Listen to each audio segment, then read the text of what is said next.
This is Fans on the Run, a podcast made by, for, and about Beatles fans. And now, here's your host, David Alexanian.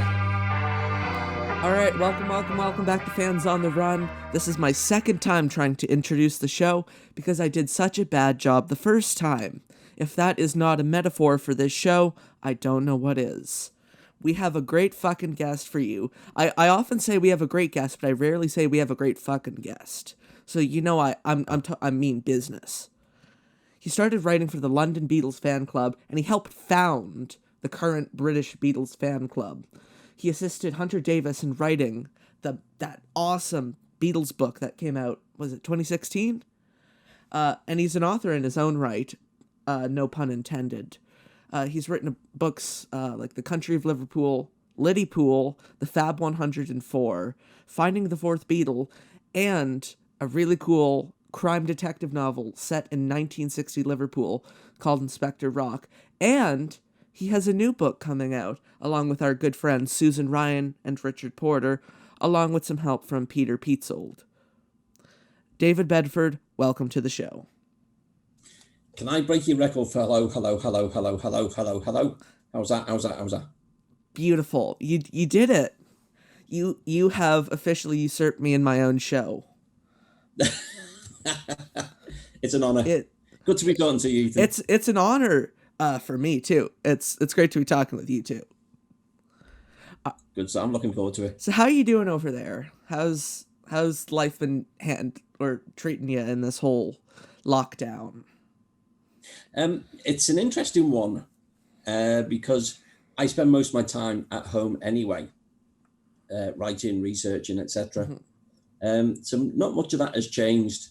Because one of the reasons I got into writing was because I was signed off work 20 years ago with fibromyalgia. Oh. And my doctor told me to find something to do. So this is what I've been doing for the last 20 years, which is writing about the Beatles. Oh, that's so hard. That's so difficult. So it's life hasn't been that much different for me. But just the fact that somebody says you can't go out. Yeah. So I didn't go out of the house for like 10 weeks. I wasn't planning on leaving the house. I wasn't planning on leaving the house anyways, but I liked the option to be able to do so. But what can you do? I don't want people to die. No, exactly. So I've stayed inside and I've kept very, very busy. But it's all good, busy.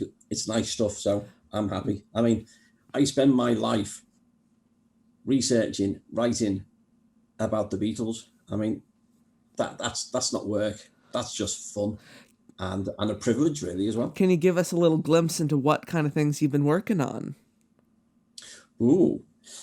Well, you mentioned one of the books, The Country of Liverpool, which has just been delayed coming out because of the COVID crisis. Mm-hmm. So that's about ready to go when everything's back open again. So that's going to be a really unusual take on part of the Liverpool Beatles story. Mm-hmm.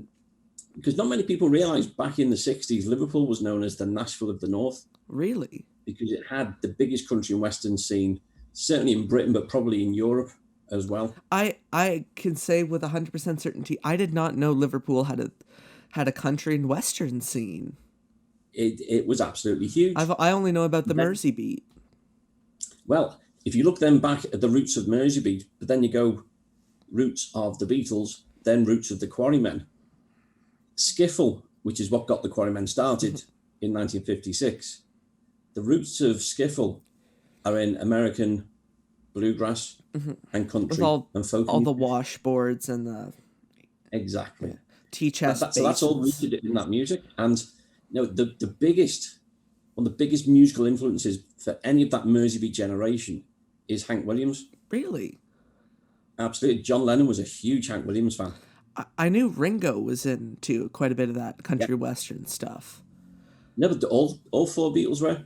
In fact, it's one of the cool things. I did a talk on this at the Beatles in the Ridge a couple of years ago. And I showed them one of the earliest Quarrymen business cards. And at the musical genres, it says country, western, skiffle, rock and roll. Oh, wow. So rock and roll got fourth billing. Yeah. So that was just part of it. So when you start listening to skiffle music, which is, Lonnie Donegan was the proponent of that. Well, that was a lot of American railroad songs, which come under the genre of mixing American folk, some roots country, some bluegrass, all the influences there. So a lot of what got the Quarrymen going were country and western artists and songs. If you look at the artists that they cite as their inspiration, a number like Buddy Holly, Roy Orbison, Carl Perkins, Elvis, all got the roots in country music. I feel a little bad because the only exposure I've had to Lonnie Donegan is a song of his called My Old Man's a Dustman. Oh, yes. So I don't know if that's exactly the best thing to gauge his career off of. Have you never listened to Rock Island Line? No. Right. You need to listen to Rock Island Line because that is the song that came out in early 1956. That's what sparked the skiffle revolution. Just wrote that down, so I'm going to check that out.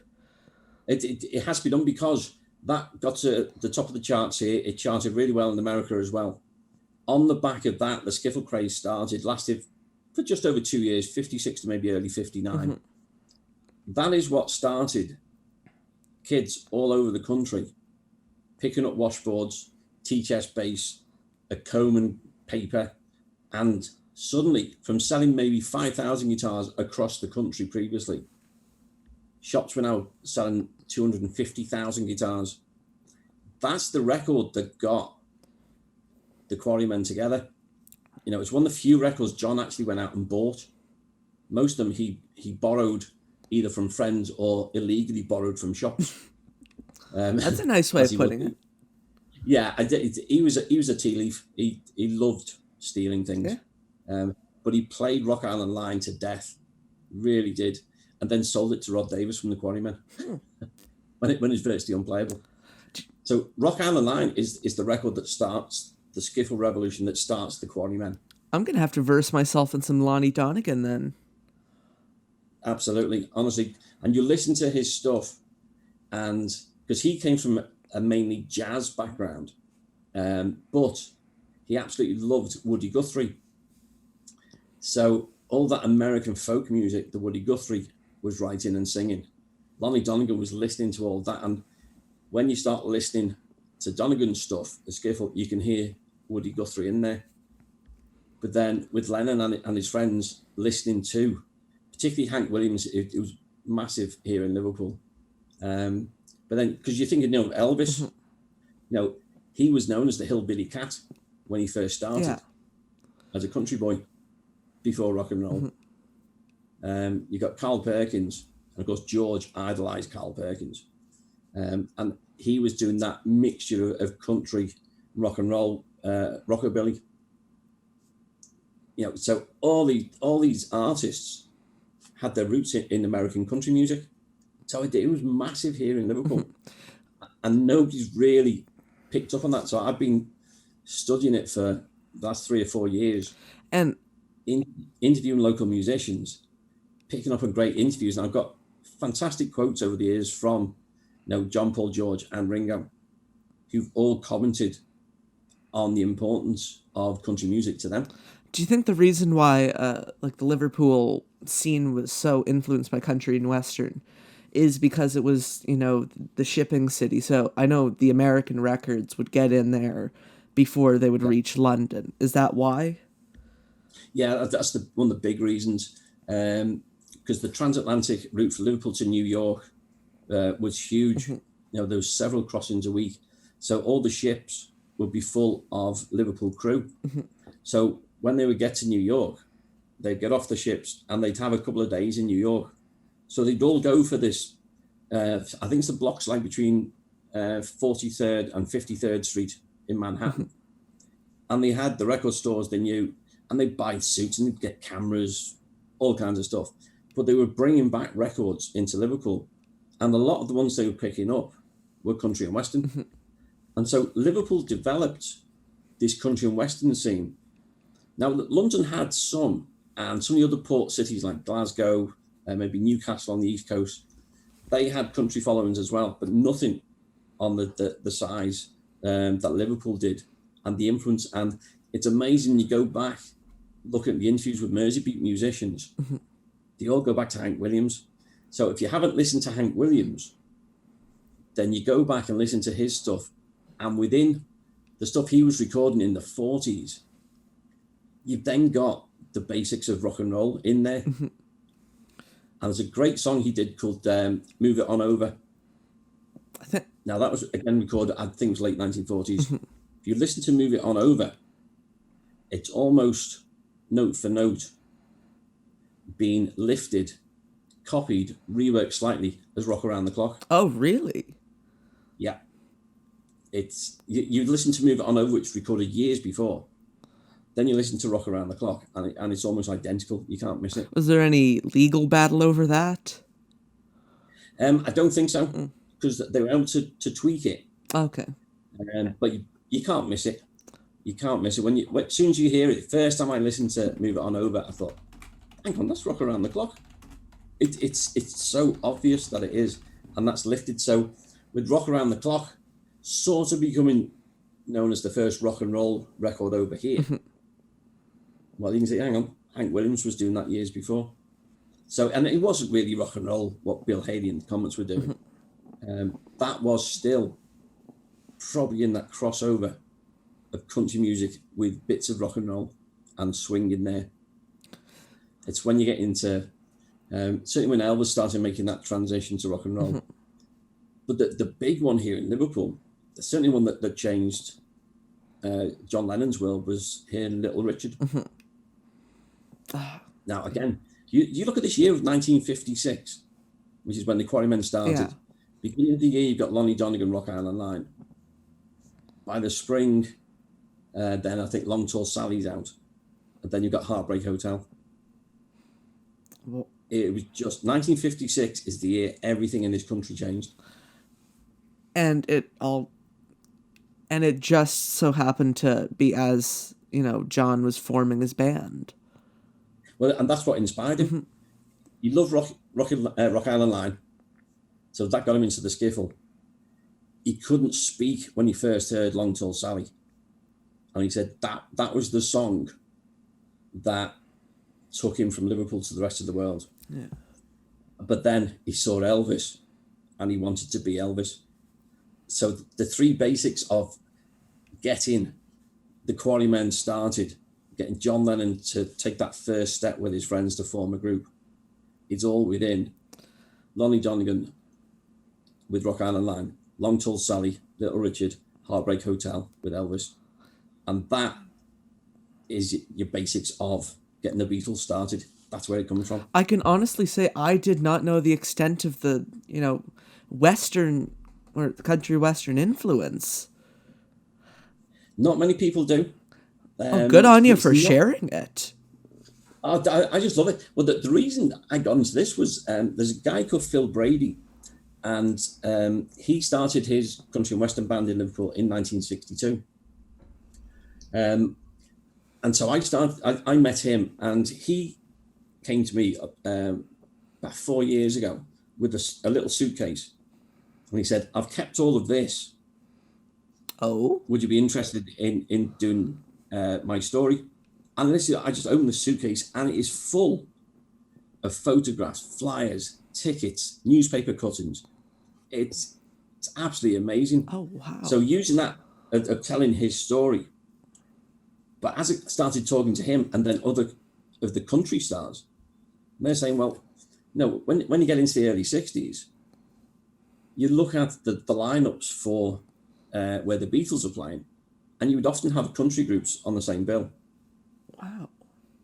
So there's a real mix, and a lot of the country groups were incorporating some of the Chuck Berry songs, because like Chuck Berry, a lot of his early stuff was certainly country and rockabilly, but it went really rock and roll. So there was this crossover between them that most groups, as well as doing the rock and roll and the pop music that came out, within that Merseybeat sound, there is definitely a country influence. And I just started, as I do, I started one place and I just followed the trail.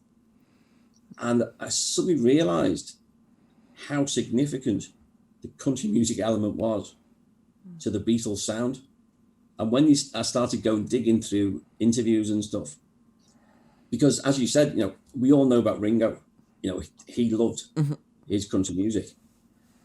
But if you look at George Harrison, if you look at his guitar playing through the Beatles' career, Carl Perkins was his inspiration. But he also learned to play like Chet Atkins. Now, Chet Atkins was the guy who became known for the Nashville sound. And for a lot of George's career, he was playing the Gretsch, country gentleman. The Chet Atkins model. Exactly. So when you start listening then with like the country tuned in ears to George's guitar work, you cannot fail to hear Carl Perkins and particularly Chet Atkins. Especially on the solo to All My Loving. It stands out to me, that kind of the way he picks. Yeah, absolutely. It's very Chet Atkins. And so then I thought, okay, so how many songs that the Beatles recorded of their own or with covers are country songs? I made myself a playlist. I think I've got 25 songs on it. And the majority of them are originals.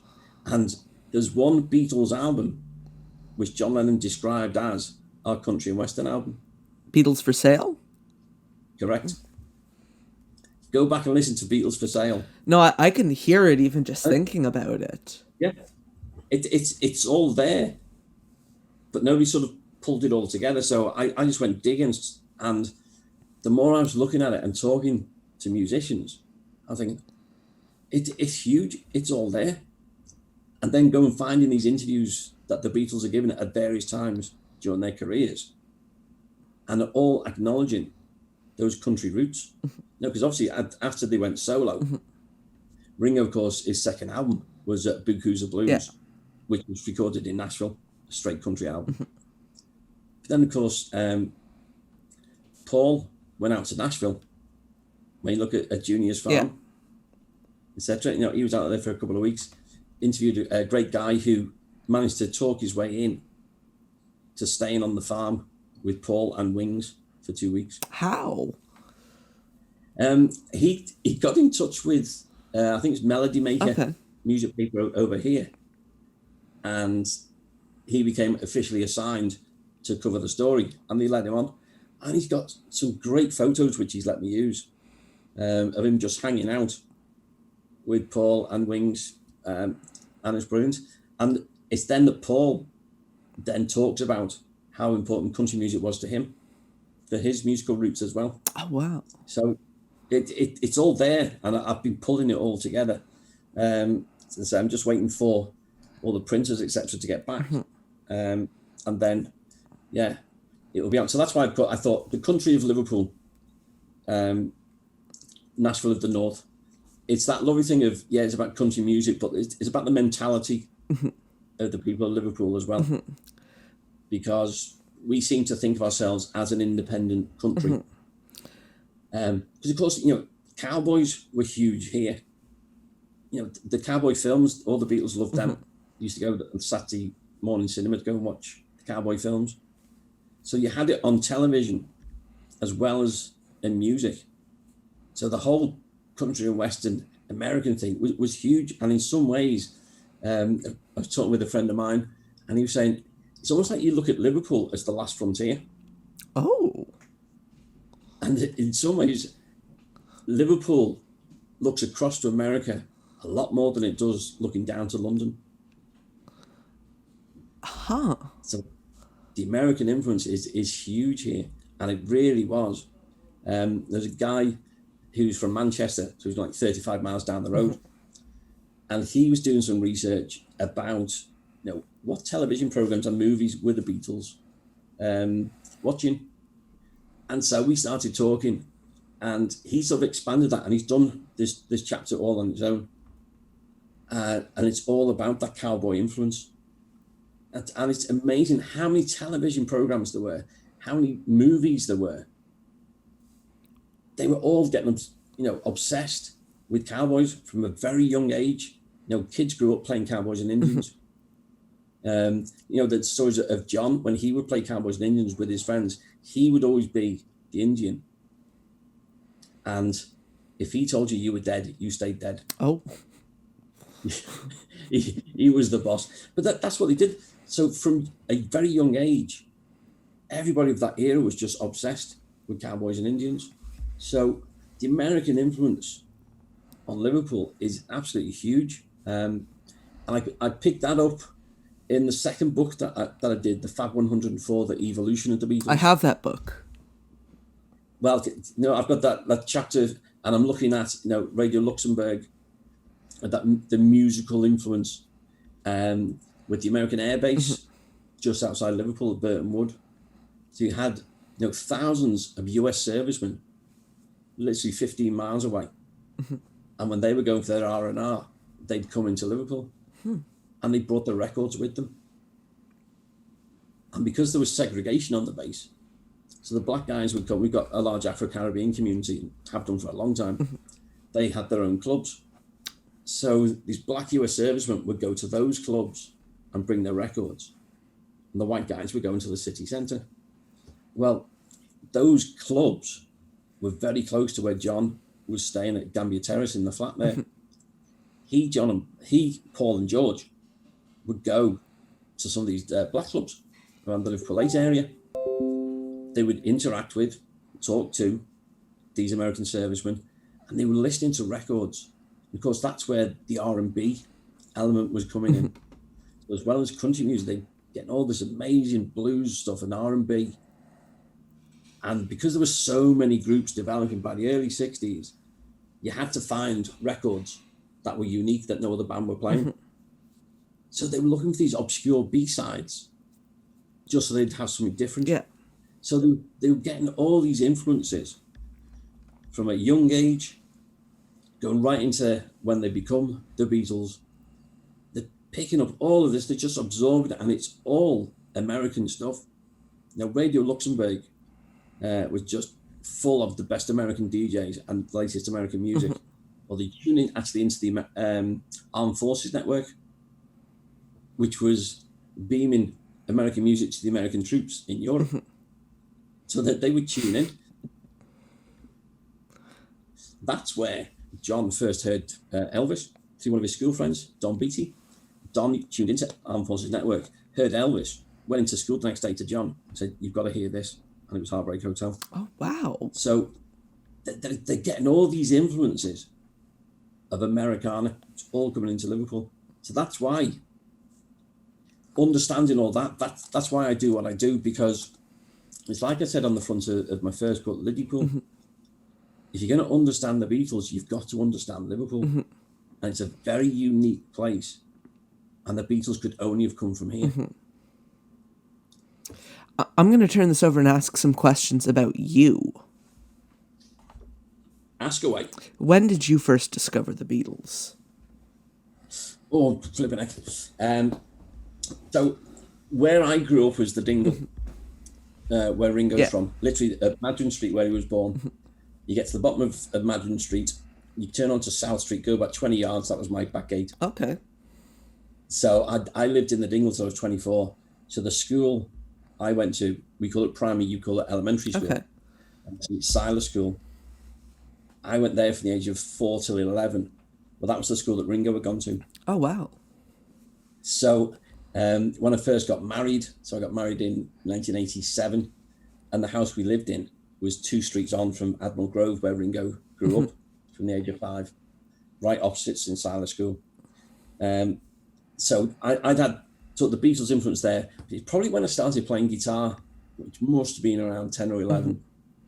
And the first music book I got was The Beatles Complete, which I still own all these years later. What was the first song you learned out of that book? Oh, good question. I went for the easy one. I'm pretty sure I went for Get Back, because I thought it's a straight rocker. It's nice and simple to do. Now, of course, one of the things you realise, the more experience you get and you listen to the actual songs themselves, that book was full of wrong lyrics. Oh. And some very unusual guitar chords at times as well. Yeah. But I've still got it. I won't lose that. So it was the music that got me first. But then obviously, when you know that's the area where I'm from, so Ringo was sort of my first hero. But then, so we got married in 87. Then in 89, we moved to where we're living now, which is just off Penny Lane, which you may have heard of. Yeah. Some street. Yeah, exactly. Yeah. So we've been here since 1989. And then we've got 3 daughters. They were all born in Oxford Street Maternity Hospital, which is where John Lennon was born. Oh, wow. And our local primary school where they went is Dovedale. Okay. Which is where John Lennon and George Harrison both attended. So because they all 3 were at that school, my wife and I got involved with like the parents' committees and stuff like that. And this is how I got into then writing about them with the London Beatles fan club. Was 20 years ago, we were doing a fundraising thing for the playground. And we put out an appeal. And it was Yoko was the one who responded. And she said, how much money do you need? And we said, we need about £27,000. So any contribution would be greatly appreciated. And she said, well, I'll give you £30,000. Oh. I'll pay for everything you need, plus put some money in the kitty. And she made a number of visits to the school. Oh, wow. And I just thought, hang on. This is a sort of story that people should know. And one of the events that we organised at the time was a school reunion. Anybody who'd ever attended. And because the Beatles linked, we got national press and everything. And so I got to meet a number of people who were at school with John and with George. Really? Yeah. And through talking to one of those guys, he was writing a piece all about Penny Lane for the London Beatles fan club, but he was no good with technology. So he said, if I send it to you, can you email it on for me? Because we're going back 20 years. So technology was a little bit different in dial-up internet and all that kind of stuff. Oh, yeah. Yeah. So I did. I sent it off, and I just said to the editor, I said, you got anybody covering anything in Liverpool? Would you be interested? This is the story about Yoko. He said, oh, send it to me. So I sent it down. It got published. And that was the first thing I ever wrote about the Beatles. And you haven't looked back since. Exactly, because I still, as you say, I helped to found the British Beatles fan club. I still write for the magazine. And proud of where it started. And yeah, just gone. So it started in childhood. But I've had the Beatles around me my whole life. What was your first Beatles album? Or single or whatever piece of music? Oh, crumbs. Now you are testing my memory. I think... That is what I am here for. Yes. I think the first album I got, I'm pretty sure it was Please Please Me. Oh. And I must admit, I still love that album. Because I know what George Martin was trying to do with them. And the fact that recorded majority of it in one night. And there is just something magical about Twist and Shout when I saw her standing there. And it's funny. One of my daughters was at a party a few months back. They're all mid-20s now. And she said, the party was going okay. And then the DJ put on, I saw her standing there. She said, and the dance floor was packed. Oh, wow. Even to this day. They still do that. And that's it. So much of the music they created is timeless. It is timeless. That's why you have people like me, a 17-year-old from Canada, hosting a Beatles show. Exactly. And that's why they will survive, because just like Tchaikovsky and Bach and Beethoven, etc., from a couple of hundred years ago, are still being talked about and listened to. That's what the Beatles catalogue will be. It will stand on its music alone. It's phenomenal. So, Please Please Me was your first album. What's your favorite Beatles album? Oh, If you can't pick one, you can pick 2 or 3. Or 8 or 9. I think normally I say Abbey Road. Hold on, wait. I just have to say this quote before I forget it, because you mentioned how it was recorded in a day. Their first album was recorded in 20 minutes. The second took even longer. I love it.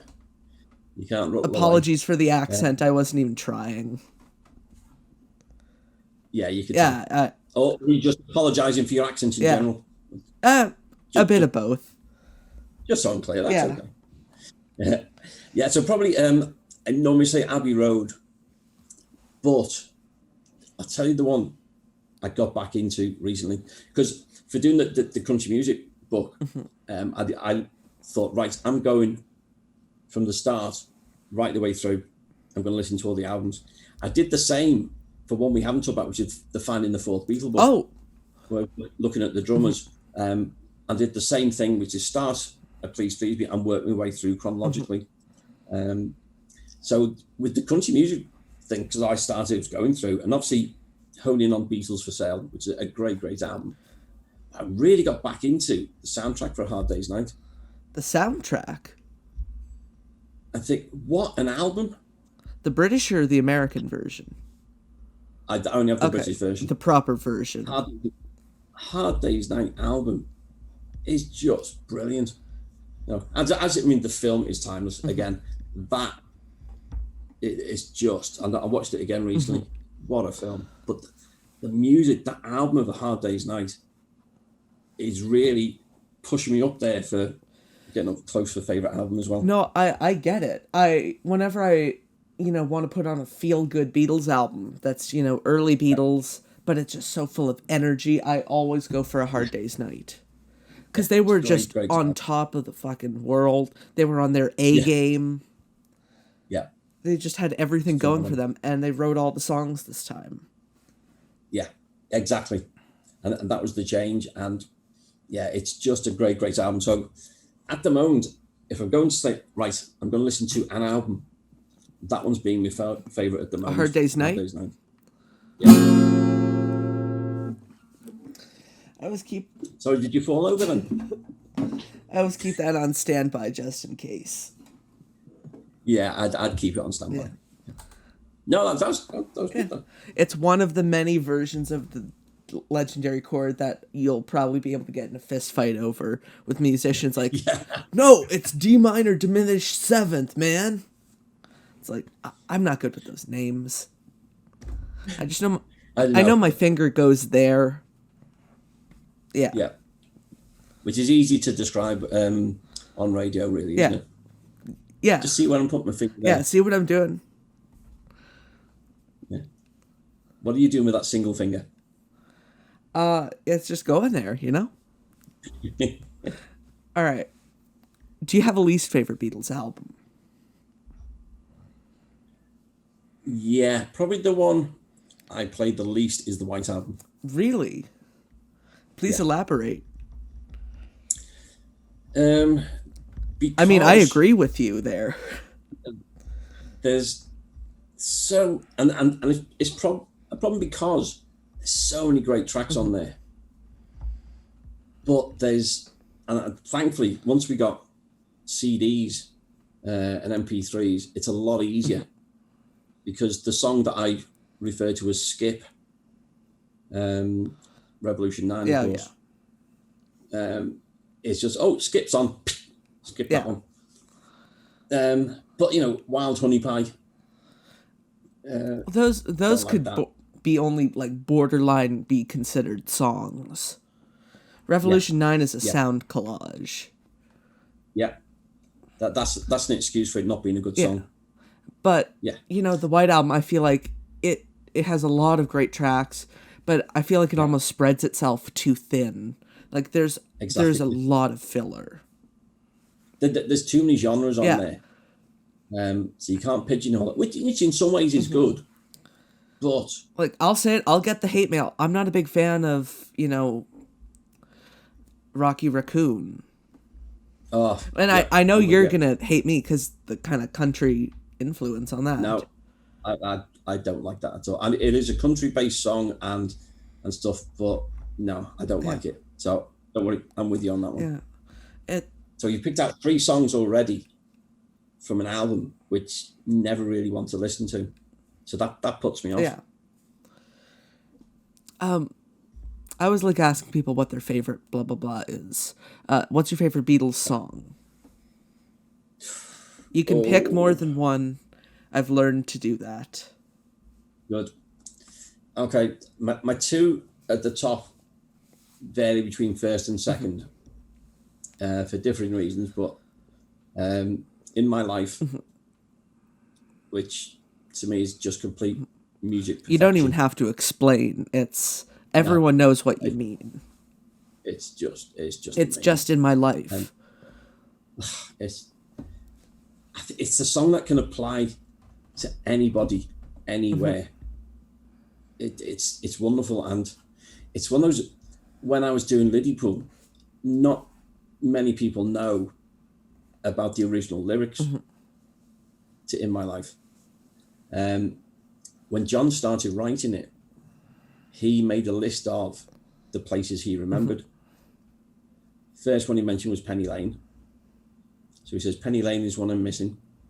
Going up Church Road, the road coming off the Penny Lane roundabout, to the Abbey, the cinema where they used to go and watch the cowboy films, the clock where they used to meet, the tram sheds that were pulled down, the Dutch Cafe, St. Columba's Youth Club, the overhead railway. So John was making a list of all these places he remembered from childhood, but he couldn't make it work in a song. So he scrapped that bit, and it's the more generic, there are places I remember. Yeah. So I love that part of it as well. It's universal. It is. But the original draft are all places close to me where I've lived for over 30 years. So I love that personal bit. And knowing then that original draft and that discussion sparked a discussion between John and Paul to write songs about childhood. So Paul starts on Penny Lane, and John does Strawberry Fields Forever. I'm gonna ask you a quick question, but I wanna touch back to listening to these songs and kind of growing up and living where they were written about. I'm just gonna ask, what's your least favorite Beatles song? Least favorite? And nothing like Revolution 9 or.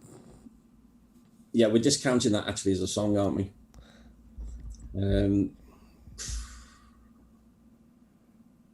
It's there's not that many to choose from, but I must admit I don't like Blue Jay Way. What? Yeah, no, I don't like that. That's a first. That is a first for the show. Yeah, and I never really got into the Ingenue ones. Within You, Without You, I'm not a fan of that one either. But when you get into least favourite, if you're discounting Revolution 9, then you're probably back to our least favourites on the White Album, Wild Honey Pie or Rocky Raccoon. But now I want to touch back to what the Beatles mean to you as someone from Liverpool. Well, it's one of those things. We like quoting Monty Python, etc. Of course. Because what have the Romans ever done for us? That famous bit. It's a fabulous thing. Well, apart from the roads and the education, etc. And you still have people today in Liverpool who say, the Beatles split up in 1970. What have they ever done for us? Well, I can tell you that they're responsible for about 2,500 jobs, for approximately £90 million in tourism income per annum. They're part of a draw of over 60 million visitors we get a year. And the main reasons people come, Beatles and Liverpool Football Club. And one of the great things is, because of that, because the Beatles put Liverpool back on the map, people come here and they realise what an amazing city it is. I'm one of those people. It's a wonderful, wonderful place. And it's a wonderful place with wonderful people. They were so nice. And people here are like that. We have a reputation for being so open, so friendly. And it's great because as well as doing my writing and research, I do private Beatles tours as well. So I get to meet people from all over the world. And it's amazing how many people, they come here, and we always try to say, look, try and get 3 days at least if you can.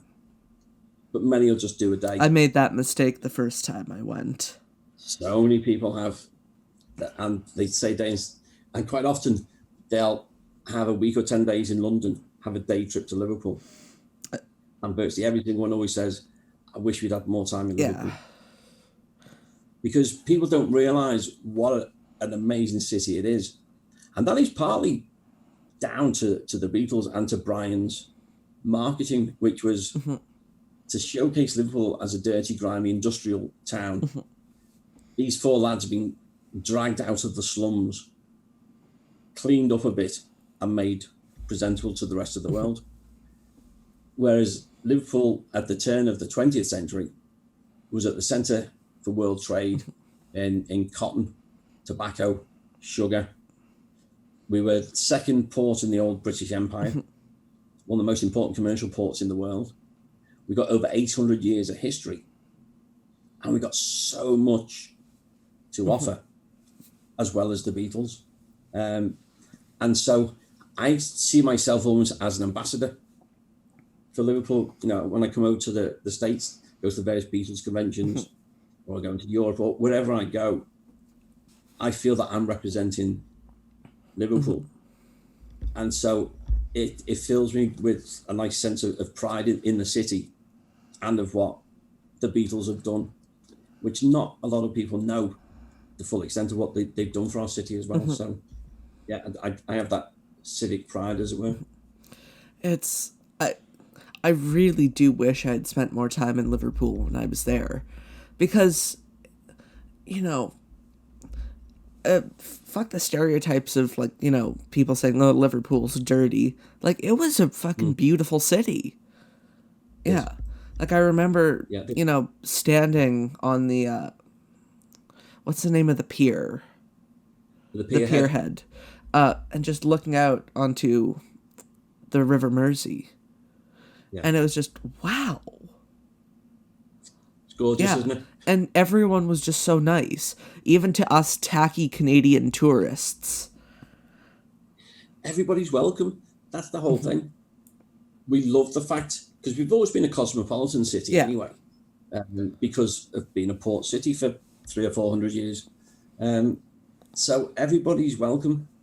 We've been doing this integration thing for a long, long time here. And the majority of people here, we love seeing visitors. And it's one of those things that a number of people have said to me, you know, that they've gone somewhere in the city and they've sat down, or if they stood for a moment and looked lost, said, suddenly you're surrounded by people saying, can I help you? Do you want to? And within 10 minutes, you're talking to them and you know most of their life story. Because we just want to make sure everybody's okay. And we're proud of the city. So yeah, I'm glad you enjoyed it. So when are you coming back? I don't know yet. There's still this little pandemic thing that's going on. Yeah. But yeah, no. Hopefully, maybe 2021 I can make it work. Because now I have a lot of people who I want to see in England. England, Liverpool, London. You know, I want to see you, you know, Jackie Spencer, Richard great. Porter down in London. Yeah. Because everyone's just been so nice. Yeah. Well, and it's one of those things when you get into the Beatle community, and there's so much with everything going on in the world at the moment, a lot of the protests and stuff that's going on, and we look at the inequality, the injustice, the Black Lives Matter movement, etc. And I was doing, I did a service at our church last year as a Beatles thing, and I think we did about 8 or 9 Beatles songs, and I talked about the meanings behind the songs, and I was saying a lot of people in church circles write off Imagine because they think it's an atheist song, but it's not. When you look at what John was writing about in Imagine, what he was saying was people get in the way. I always say I'm not religious, but I'm a Christian. And I see this because religions are man-made. And once humans get involved in making rules and regulations, it becomes a nightmare. What I found in this amazing Beatles community, it's so open, and it does not matter where you're from, what your creed, your colour, your religion is. None of that matters, because it's a borderless community, which is worldwide, which is all united by this group of 4 guys from Liverpool. And the love for the music and the friendship and what they stood for, it tears down barriers. And it's great. Everybody is welcome in. It literally played a part in tearing down the Iron Curtain. Absolutely. Exactly. It's amazing. That's the power of music. And it's just, I was just welcomed in. Nobody's ever heard of me before. Brought this book out in, 2009, when Liverpool came out for the first time. It's in its 3rd edition now.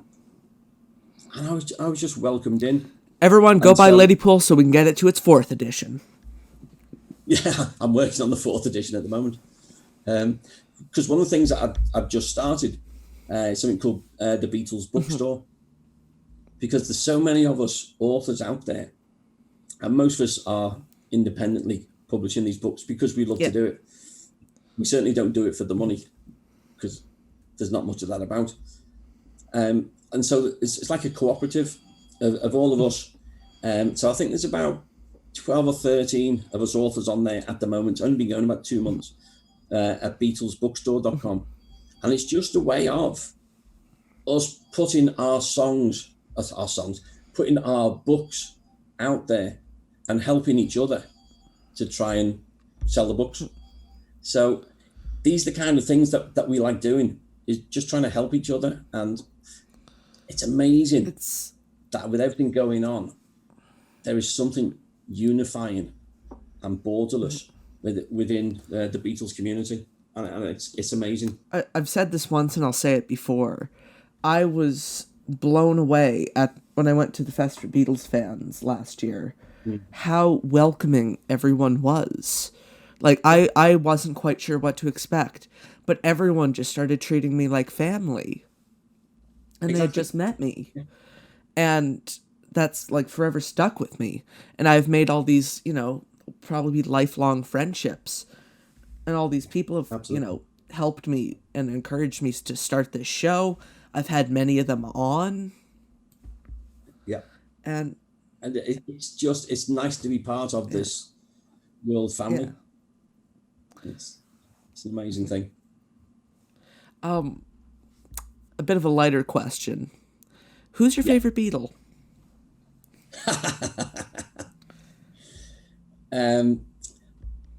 I would have to say John, Paul, George, Ringo, Pete, Stuart. Oh shit! I shouldn't have said that.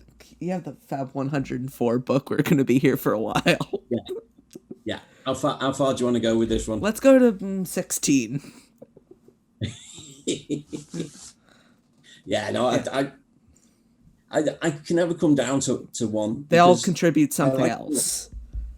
Well, they do, and that's the beauty of it. And I think because Ringo had been my favourite as a kid, when I was doing Finding the Fourth Beatle, it's amazing that Ringo seems to be the one who is more controversial than the other three. Oh, I know about that. A certain topiary statue.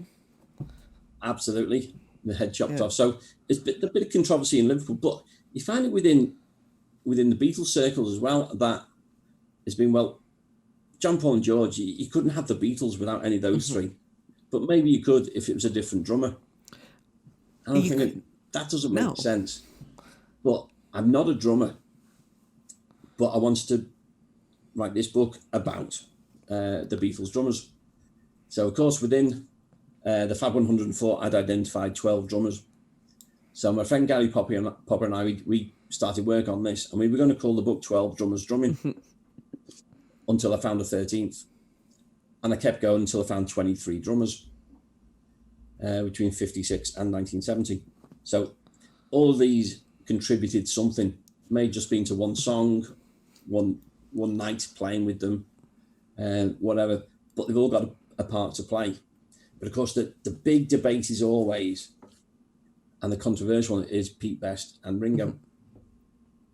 And you can often get fans who are camped in one or the other, saying that you can't really like them both. Oh, you can. They have very different drumming styles. But Correct. With the Beatles that we have come to know and love, you couldn't have had it without Ringo. And that's what I wanted to prove. You could take people who could be, considered better, more technical drummers, like, I forgot his name. What? Ginger Baker from Cream. Yes, John Bonham, Keith Moon. The Beatles wouldn't have been the Beatles. No, you needed Ringo. No.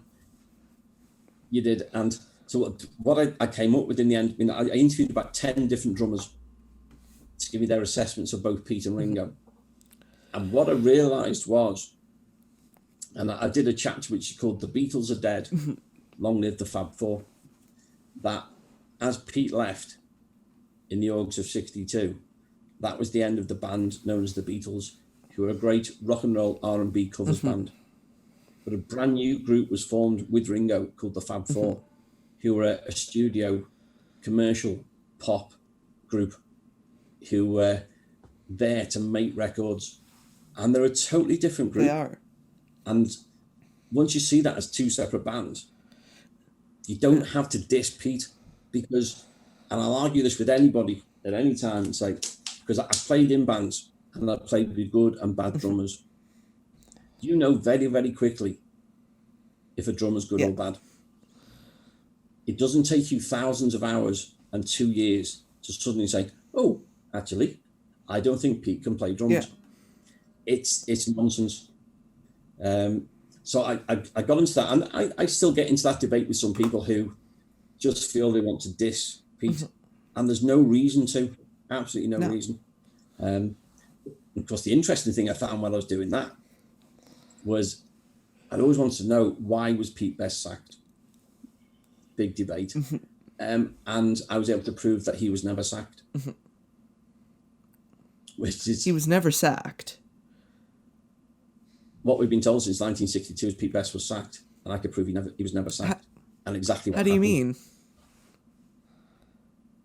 mean? He was never sacked. They couldn't sack him. I interviewed Brian Epstein's lawyer. What happened to him then?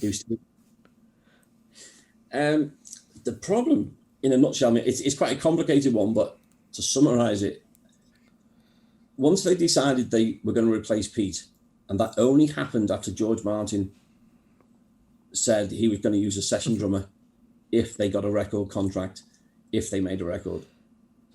So Brian looked in, speaking to his lawyer, is there any legal ramifications for replacing the drummer? And he said, yes, there is. Because the Beatles are a legal partnership. And in law, certainly in English law, you cannot sack a partner.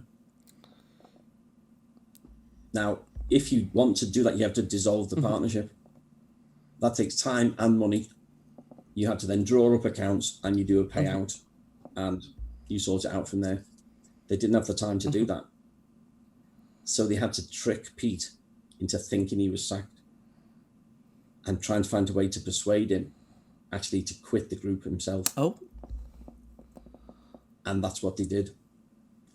Now, we've had the exact words that Brian spoke at that meeting from Brian and from Pete. And Brian said, and he had to get this exactly right, that's why he was so nervous, the boys want you out, i.e. your legal partners want you out of the group, and Ringo's joining on Saturday. At no stage did Brian ever say, Pete, I'm sorry to tell you, but you're sacked. Never told him They just that. told him that the others wanted him out and that Ringo was coming in. Yeah. Now, you're 21, you're sat there, you don't think, as I check back into my law degree, I know you can't do that. You think, I've been sacked. But then, even convincing him that he was sacked, even without telling him that. Brian was still legally tied to Pete to find work for him. And Brian didn't want that. So he offers him the role in a group called the Mersey Beats. Now, Billy and Tony were 15 and 16 at the time. There's no way Pete would do that. So Brian gets his mate Joe Flannery, who's starting up a band, Lee Curtis and the All Stars. He gets Joe to invite Pete to join that new band. By Pete saying yes, effectively Pete quits the Beatles without knowing it. Is this the band that became the Pete Best Four? Yeah. So it's Machiavellian. Brian had to get the word in right. It was the only way to do it. So I was able to prove that Pete Best was never actually sacked. They tricked him to get him out. Wow. That's the kind of stuff I do. That's why I'm a fan of your work. That's why I love what I do. You never know what you're going to find. I've always found that interesting about the Beatles. You don't see all this stuff about the Stones or the Who, even though I love those groups. But the Beatles are quite possibly the group that you could know the most about physically, and there's still stuff being discovered. Well, you know what? It's funny. I was having a discussion a few years ago. Martin King, who used to run the Beatles Story Experience down the Albert Dock, and we used to get together and just chew the fat and talk about all kinds of stuff. It was fabulous stuff. And he said, why isn't there down in London something called the Rolling Stones story? Because we've got the Beatles story. And our conclusion was, there isn't really a story. No. There's no story like the story that the Beatles have got. They were always second to everything. It's the Beatles, they were the groundbreakers. They changed absolutely everything. You know, that famous quote from Dick Rowe at Decca. You know, he didn't want to sign the Beatles because groups with guitars on the way out. Groups with the guitars hadn't arrived. I went back analysing the charts, like of 1961. It was only the Shadows who were a guitar group. So they hadn't even arrived for them to be on the way out. They hadn't even come in yet. Just remind me, I love the Shadows so much. Ah, brilliant. Ah, yeah. I watched the great documentary on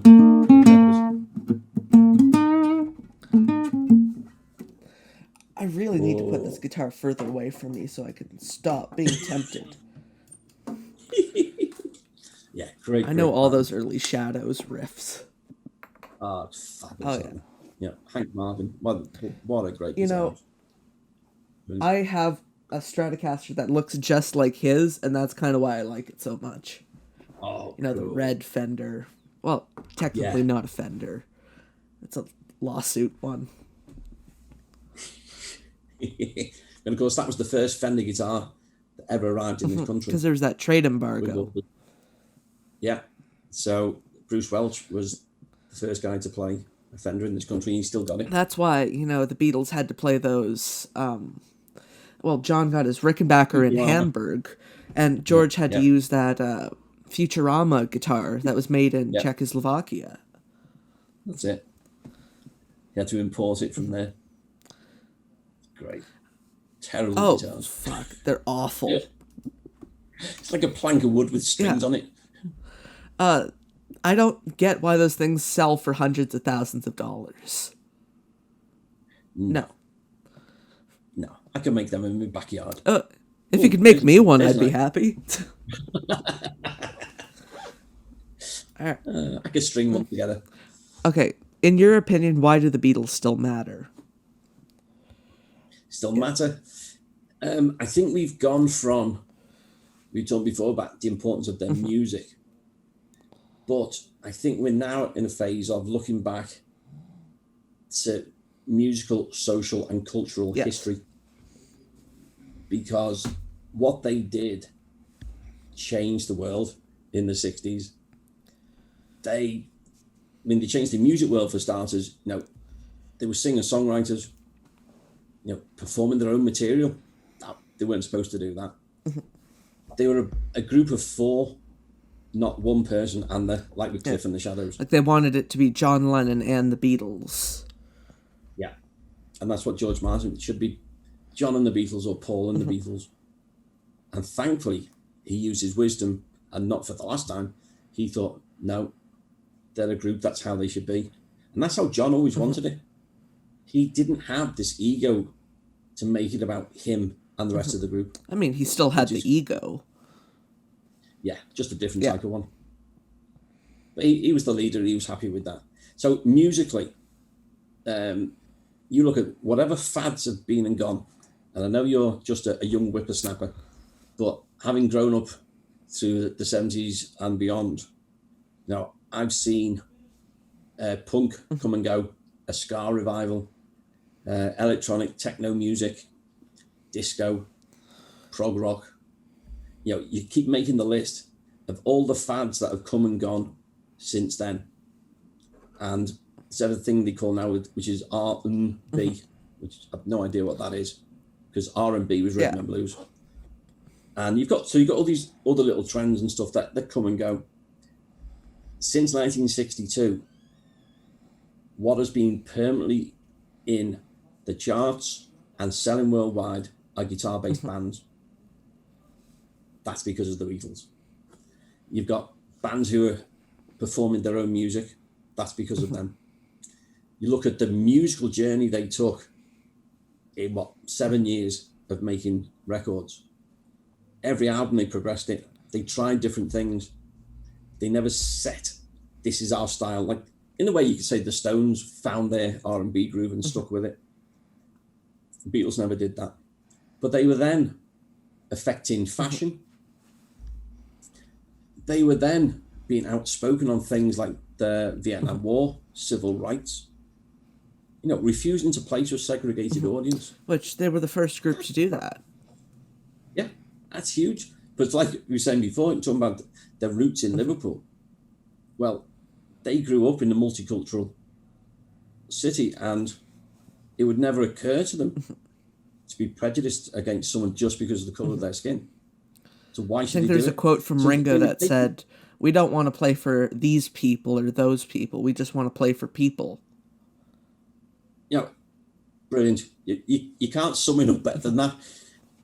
They just wanted to be there for everybody. So they were taking these stands. You know, pop stars weren't quoted on politics and stuff like that. They did. You know, Hard Day's Night we mentioned before, that film is the template for any film you want to make about a pop group. That you can't get better than that. No, it's phenomenal. But now we're looking at the effects of all those things that happened in the 60s, looking back and seeing how the world changed. And in some ways, what we've lost is like we were saying before, you know, this worldwide Beatles community. And today, 25th of June, is Global Beatles Day. It? Yeah. Happy Beatles Day, and so, as of recording. That's it. Happy Global Beatles Day. Because they're a global group. Yes, they're from Liverpool. But they belong to the world. They do, exactly. And they tried to play in as many different parts of the world as they could. And the music can unify. And it can bring so much. So that's why we've moved on from just looking at the music. We are now looking at a cultural history and social history of how the world has changed with them, through them, and because of them. I have one final question for you. Absolutely. So everyone I've talked to in Liverpool seems to have an Alan Williams story. Oh, Do you have one, and would you be willing to share it? Absolutely. Alan Williams is one of those people who, because his first book was called The Man Who Gave the Beatles Away, and he had his stories in there, and the journalist writing it with him needed more. They created some made-up stories. So people sort of dismiss Alan wrongly. And it's funny enough, because I interviewed him for Liverpool, so when I first interviewed him, it must have been about 2006, 2007, something like that. And I got to meet him several times over the years. And I actually went to see him about it must have been about 4 or 5 weeks before he died. And so he was in his mid-80s, about 84, I think he was by then, in a nursing home. And he looked fine. He was in fine health. And I was just chatting away, just talking of the old times. And I said something to him, and I'm so glad I said it to him then. And I said to him, we're talking about all these things with Hammock. I said, but Alan, have you ever stopped to think, if you hadn't done what you did in 1960, you got them the first drummer in Tommy Moore. Then when he quit, you got them Norman Chapman and helped get Pete Best. You got them a band. You got them places to play. You drove them to Hamburg. If you had not done that in 1960, there would be no Beatles. And he said, do you know, I've never really sort of thought about it that way. I said, well, you should take credit for that. Because I will always say, without Alan Williams doing what he did then, there's a very good chance we wouldn't have the Beatles. And that was the last conversation I had with Alan before he died quite suddenly, a few weeks later. But he was a great guy. I mean, so full of enthusiasm. He was a schemer. He tried all kinds of get-rich-quick schemes, which didn't really work. I mean, I think out of all the Alan Williams stories I've heard, this is probably the nicest, because a lot of the other ones involve being in the grapes, buying Alan like a glass of wine with ice cubes in it, and then him telling you to fuck off. Well, my first interview for Liverpool that I did with him was in the grapes. And he'd not long moved on to his red wine with ice. And I said, I've never ever seen anybody have red wine with ice. And he said, well, the story is, he was always a big drinker. And he went to see his doctor, and his doctor said, if you don't cut the alcohol, you're going to die quite soon. So he said, okay, that's not going to happen. So is there anything I can drink that won't be that bad for me? And he said, well, the one thing that does have some good properties to it is red wine. He said, that'll do for me. And so he moved to red wine with ice. That was his drink. And he went on to live another 10 or 11 years Lived after that. Glorious life. Into his 80s. Yeah. And he was great. And I always enjoyed getting together with him. Always enjoyed talking through the stories. He was a great guy. And say often misunderstood and doesn't get the credit he deserves. And that's, I suppose, what I do with my books. I've done with Liverpool, with the Fab 104, all those people, all the drummers in Finding the Fourth Beatle, all these great musicians in the country of Liverpool. It's all about all these people who played a part in the story, but don't necessarily get the credit. I like to tell their stories because we've got a pretty good idea what happened to John, Paul, George and Ringo. But there's all these other people who played such a significant part and don't sort of get the credit. And I love doing that. Well, I think what you're doing is really important for understanding the whole context. It's the Liverpool context, and you can only do that if you understand and live in Liverpool. Now it's my favorite time of the show. I'd like to turn it over to you. Is there anything you'd like to plug? If people want to find out, I blog quite a lot. So my website is davidabedford.com, where you can find all the information, follow my blogs, all the information about my books are on there. I've got my own podcast called Liddy Pod. Which I do with my friend Paul Beasley. And we try and keep it with a Liverpool Beatles theme to it. So that's always good for me and him. You do though, don't you? Yeah. And that's it. You do though, don't you? Don't. So of course, so davidabedford.com, find out more about me and my books and I'll what put I all do. the links in the description for all of you lazy to type. So Fabulous. And then come to the Beatles bookstore at beatlesbookstore.com. and find all these amazing authors who are writing these books, and they've all got a different part of the story to tell. And, we love what we do. We have a passion for it. We don't get advances and we don't make a lot of money, but we don't do it for that. We do it because we've got a part of the Beatles story to tell, and we love telling it. Which,